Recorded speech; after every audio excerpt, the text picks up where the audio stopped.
Eh, Pada pukul 9:15 tadi pagi, saat kami masuki kawasan Balai Kota ini memang terlihat penjagaan yang cukup ketat. Ada ratusan personel pengamanan dalam, kemudian ada Satpol PP dan pihak kepolisian juga. Dan saat kami mengkonfirmasi, kami mendapatkan informasi ternyata memang ada ancaman bom yang diterima sekitar pukul 9:15 melalui telepon. Dengan ancaman bom tersebut, Kapolsek dari Gambir, AKBP Ida Ketut GKR, mengatakan bahwa pengamanan ditingkatkan di kawasan Balai Kota ini dan diturunkan personel dari tim Gegana untuk menyisir beberapa ruangan di dalam gedung Balai Kota. Dan berikut adalah pernyataan dari Kapolsek Gambir, AKBP Ida Ketut GKR. Oh, kita gini, kalau ini kan terhadap ancaman bom, jadi ini tidak tidak dalam pengendalian pengamanan terhadap massa atau yang lainnya. Ini kan terhadap bom, jadi terhadap ahlinya kita datangkan di sini ada 1 unit Gegana Polda Metro Jaya, sudah siap juga di sini. Tadi ada 8. Egan, ancaman bom ini tidak mengurangi aktivitas dari Gubernur DKI Jakarta Basuki Cahayapurnama. Gubernur Ahok terlihat masih seperti biasa melakukan kegiatannya di dalam gedung Balai Kota DKI Jakarta. Kembali ke Anda, Egan, di studio. Gubernur DKI Jakarta Basuki Cahayapurnama menegaskan masih menunggu kepastian dari teman Ahok terkait dengan jalur menuju Pilkada DKI Jakarta. Hingga kini Basuki Cahayapurnama belum menentukan pilihan apakah ia akan menerima pinangan parpol atau tetap memilih jalur independen. Sementara teman Ahok sendiri telah melakukan lobi-lobi, termasuk diantaranya dengan parpol pendukung Ahok. Rencananya teman Ahok akan mengadakan halal bihalal bersama dengan 3 partai pendukung, di antaranya Hanura, Nasdem, dan Golkar dalam beberapa hari ke depan. Ahok sendiri menegaskan dirinya ingin maju lewat jalur independen, meskipun pada akhirnya Ahok tetap menunggu keputusan dari teman Ahok yang selama ini telah berjuang mengumpulkan 1 juta KTP. Kita semalam kita udah ngobrol. Jadi gimana Pak? Ya mereka mau berembuk lagi dengan parpol, nanti mungkin mau halal bihalal bareng, mereka dalam waktu dekat akan buat halal bihalal. Partainya? Iya kan memang saya kan bilang mau independen. Kalau memang mau gini, tapi kalau mereka putusinnya sama parpol beda, kamu tanyanya sama mereka. Aku kan ikut aja. Aku pusing kayak gitu, aku mau pusing lah, yang penting kerja aja. Persidangan terdakwa Presiden Direktur PT Agung Podomoro Land Arisman Wijaya hari ini beragendakan mendengarkan keterangan saksi-saksi. Salah satunya adalah mendengarkan saksi M. Sanusi. Dan untuk mengetahui kondisi terkini di Pengadilan Tipikor, kita bergabung bersama reporter Riyad Nur Hidayat dan juru kamera Ganda Monte. Riyad, bagaimana motif Arisman menyuap tersangka Sanusi? Ya, baik Valerina Daniel, adapun motif dari Arisman Wijaya yang memberikan uang kepada M. Sanusi adalah keinginan dari M. Sanusi yang ingin menjadi Gubernur DKI Jakarta. Pada saat itu mengatakan bahwa M. Sanusi mengutarakan niatnya untuk menjadi Gubernur DKI Jakarta kepada Arisman Wijaya sebanyak 3 kali dan berharap bahwa Arisman Wijaya dapat membantu proses pencalonan gubernur dari M. Sanusi ini dengan memberikan dukungan baik moral maupun material. Dan hakim juga menanyakan apakah Arisman Wijaya telah memberikan sejumlah uang kepada M. Sanusi, dan Sanusi mengatakan dan mengaku bahwa telah menerima uang dari Arisman Wijaya sebanyak 2 kali dengan jumlah 2 miliar rupiah. Setidaknya di waktu yang berbeda pada hari Senin dan pada hari Kamis di akhir bulan Maret 2016. Dan yang dapat kami kabarkan juga adalah bahwa Arisman mengaku sudah 3 kali mengutarakan niatnya untuk menjadi gubernur, dan akhirnya ini yang menjadi motif bahwa Arisman Wijaya memberikan sejumlah uang kepada M. Sanusi yang juga Ketua Komisi D DKI Jakarta yang membidangi pembangunan, dan mengatakan bahwa niatnya ini untuk bisa memuluskan langkahnya menjadi Gubernur DKI Jakarta. Valerina. Ya, Riyad, pada perda yang dibahas bersama pihak eksekutif, pasal apa yang paling banyak menyita waktu?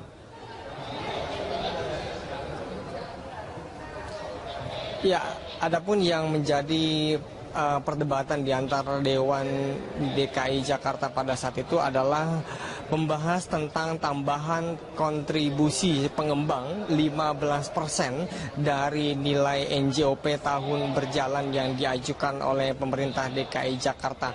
Namun menurut Pemprov DKI Jakarta atau menurut Dewan, alasan dari Pemprov mengajukan 15% tambahan kontribusi tidak memiliki dasar hukum yang kuat. Oleh karena itu, Dewan menolak dari rencana Pemprov DKI Jakarta yang mengajukan 15% tersebut dan menganjurkan agar dibuat sebanyak pergub yang dibuat oleh Gubernur DKI Jakarta yaitu Basuki Cahayapurnama. Dan setidaknya pembahasan alot ini dibahas sampai 2 kali dan tidak menemukan titik terang sampai Dewan merekomendasikan peraturan Gubernur atau pergub DKI Jakarta. Valerina. Baik, terima kasih reporter Riyad Nur Hidayat dan juru kamera Ganda Monte melaporkan dari Jakarta.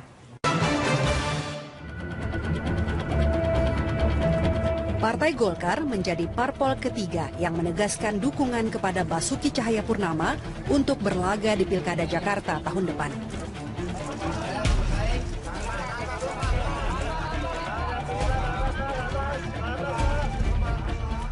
Golkar punya 9 kursi di DPRD Jakarta. Ditambah Nasdem dan Hanura, 3 parpol ini menghimpun 24 kursi DPRD Jakarta. Syarat yang lebih dari cukup bagi Ahok untuk maju lewat jalur partai politik. Sekarang Ahok punya kelonggaran untuk memilih jalur mana. Sebab teman Ahok telah menghimpun 1 juta lembar KTP berisi dukungan untuk Ahok Heru Budi maju lewat jalur independen. Jika memilih lewat jalur independen, Ahok harus melewati verifikasi faktual oleh KPU DKI Jakarta. Jalan yang lebih sulit ketimbang maju lewat jalan parpol. Ulangi, jalan yang lebih sulit ketimbang maju lewat jalur parpol. Ahok tetap nomor 1 di survei. Dalam survei Populi Center yang digelar 10-15 Juni 2016, elektabilitas Ahok mencapai 51,2%, jauh meninggalkan Yusril Iza Mahendra, Sandiaga Uno, Ridwan Kamil atau Tri Risma hari ini. Sejak Januari lalu, Ahok selalu memuncaki survei, mulai dari CSIS, Carta Politika hingga Populi Center. Dengan elektabilitas dan popularitas yang tinggi, Ahok selalu menjadi daya tarik bagi parpol.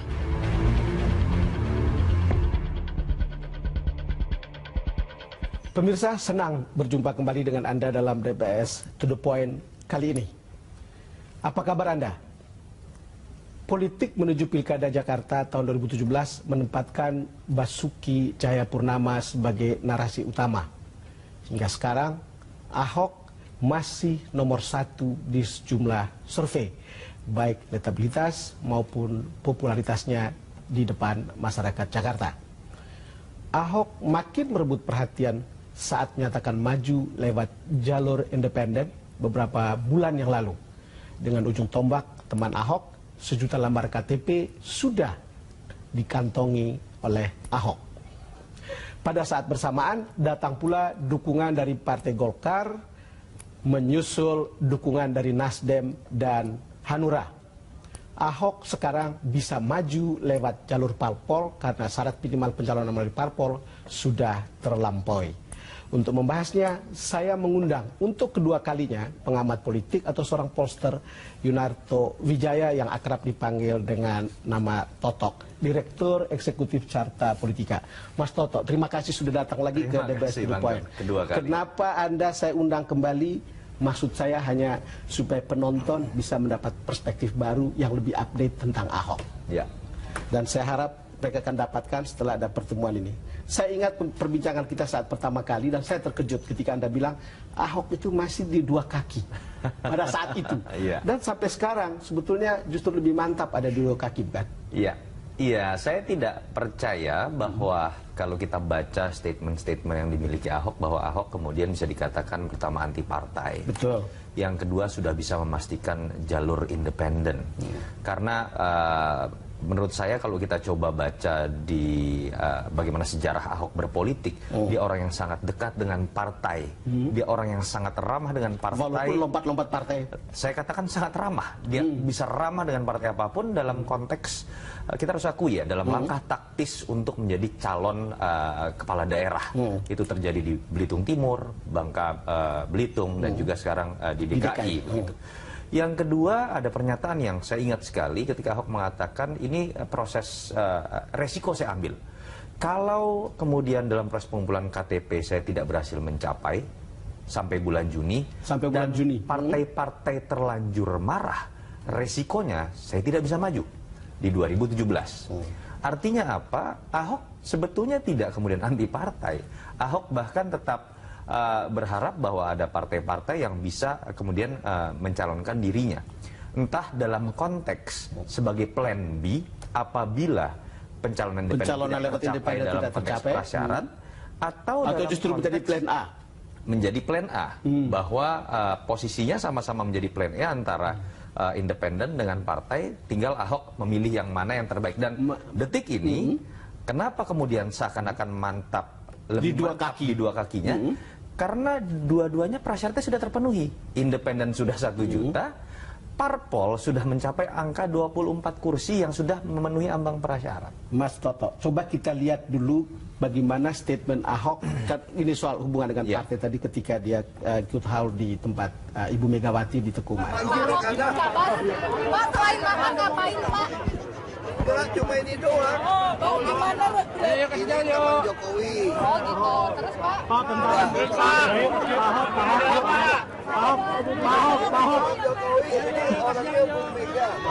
ini temannya Jokowi, orangnya Bu Mega. Saya teringat pada statement Anda bahwa bagaimana lihainya Ahok memelihara hubungan dengan partai. Yang barusan Anda ngomong. Iya, Ahok biar bagaimanapun tetap harus dilihat sebagai seorang politisi. Yang membedakan adalah apa yang dia sudah lakukan sekarang dengan tetap membuka peluang buat jalur independen, padahal elektabilitas sangat kuat. Padahal sudah ada sedan mewah yang katakanlah berupa partai yang siap meminang beliau. Tetapi yang ini ditunjukkan kan adalah saya tidak anti partai, tetapi dalam konteks hubungan saya dengan partai, saya sediakan standar yang tinggi, tanpa mahar, tanpa transaksi jabatan kepala dinas, dan tanpa embel-embel macam-macam yang dianggap sebagai bentuk politik transaksional. Detik ini kita lihat itu sudah tercapai pada titik tertentu, sehingga kemudian yang tinggal kita lihat adalah Ahok akan memilih. Ya, itu dia. Itu saja. Tetapi ketika dia memilih partai pun dia sudah tunjukkan, saya tidak mengemis, saya tidak transaksi, dan apapun yang saya pilih tetap dilihat dari kondisi seperti ini. Kalau kita bicara bargaining politik, tawar-menawar politik, Ahok berada dalam posisi yang sangat seksi, baik maju lewat jalur independen maupun melalui partai, bukan? Kalau lihat itu, kalau kemudian Anda sampai pada satu kesimpulan akhir ketika lihat manuver, berdasarkan manuver yang kemarin-kemarin sampai sekarang, Ahok akan memilih apa? Saya lebih melihat kecenderungan untuk masuk dengan partai. Karena kalau kita sebelum Anda teruskan, saya ingin menekan kecenderungan untuk memilih melalui partai. Betul. Lanjut. Iya, saya pikir jelas kalau kita coba baca bagaimana rentetan Ahok kemudian sampai pada persimpangan yang membingungkan sebagian orang-orang yang sudah menyerahkan KTP, membingungkan orang-orang yang sudah menyatakan diri menjadi pendukung Ahok, termasuk para pengamat. Teman Ahok bagaimana? Ikut bingung atau? Kalau menurut saya malah indikasi bahwa Ahok sangat mungkin sekarang berbalik ke partai ketika teman-teman Ahok sudah sebetulnya mengeluarkan beberapa pernyataan implisit. Pertama, apapun yang kita pilih, apapun yang Pak Ahok pilih, kita akan backup. Apapun yang Pak Ahok pilih akan di backup. Betul, itu poin pertama. Poin kedua, kami ingin mengingatkan, dari teman-teman Ahok kemudian mengatakan, kami ingin mengingatkan bahwa tujuan awal kami mendirikan teman Ahok dan menyediakan jalur independen, mengantar Ahok, mengamankan Ahok yang saat itu bertarung dengan DPRD dan hampir tidak ada partai yang bersahabat. Daripada orang yang baik dan berintegritas ini kemudian tidak bisa maju, kami sediakan kendaraan lain begitu. Jadi dua kalimat implisit ini menurut saya sudah menyiratkan bahwa terbuka ruang yang sangat besar buat Ahok untuk pindah ke partai. Bahkan orang yang sudah bekerja mati-matian untuk 1 juta KTP pun sudah menyatakan silahkan Pak Ahok kalau memilih jalur yang nanti kita akan lanjutkan soal silakan Pak Ahok ini. Tapi saya pernah menginterview Ahok di Balai Kota. Saya kira mungkin juga Anda, mudah-mudahan Anda sudah menonton soal Mercedes-Benz yang disediakan. Coba kita lihat. Ya sudah, akhirnya saya minta seminggu. Ibu bilang nggak bisa, partai ada mekanisme. Ya sudah Bu, kalau itu izinkan saya ikut anak-anak. Saya udah bicara sama anak-anak ini ibu saya sudah kasih saya Mercedes-Benz ini untuk keluar kota, test drive. Sopir lengkap, tinggal tidur sampai. Kalian ngajak saya naik bus, busnya jurusannya mesti ganti-ganti terminal lagi. Kita nggak tahu berhenti di mana. Saya bilang sama mereka, kalian nggak salah.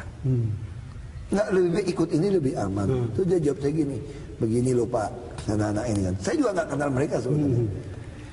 Kalau naik mobil mewah, Bapak sendirian. Kalau naik bus, bareng rame-rame, dia bilang. Mas Toto dengarkan statement Ahok, artinya riwayat hubungannya dengan Ibu Mega soal pilihan independen ini. Saya sengaja menampilkan ini untuk memperlihatkan bagaimana hubungan Ahok dengan teman Ahok. Kira-kira akan seperti apa mengatakannya, sehingga no one losing face untuk kemudian bisa menerima ini sebagai sebuah win-win. Yang penting kan Ahok jadi gubernur, bukan? Iya, betul. Akan seperti apa caranya?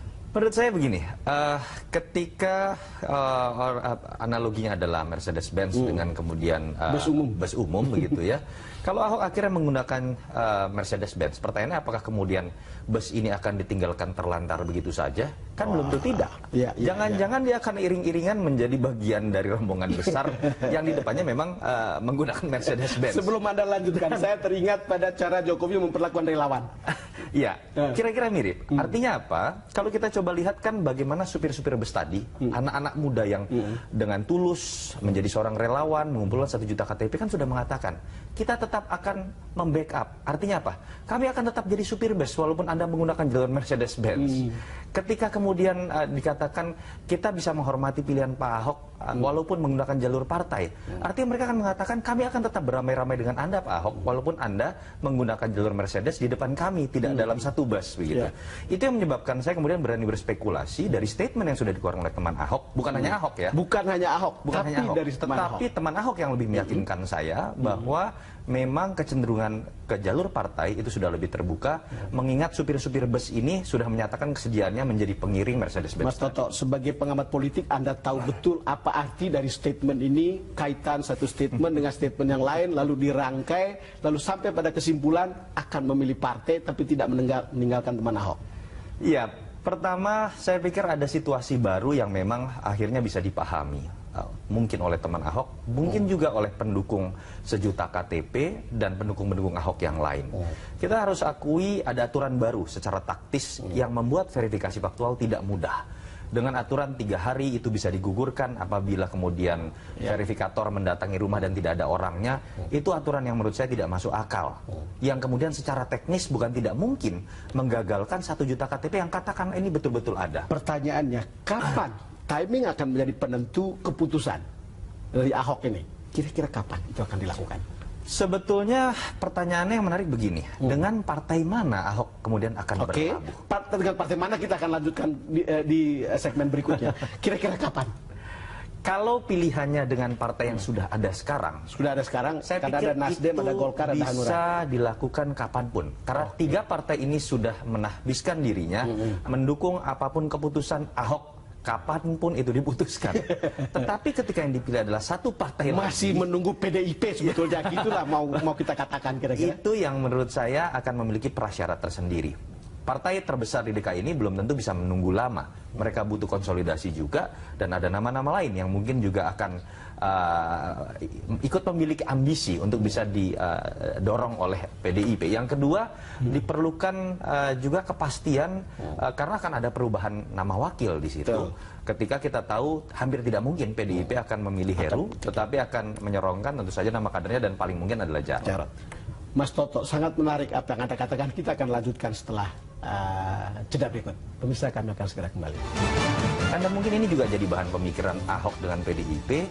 Pemimpin minoritas harus berhadapan-hadapan dengan partai yang biasanya ini dianggap sebagai payung bagi kaum minoritas. Itu betul.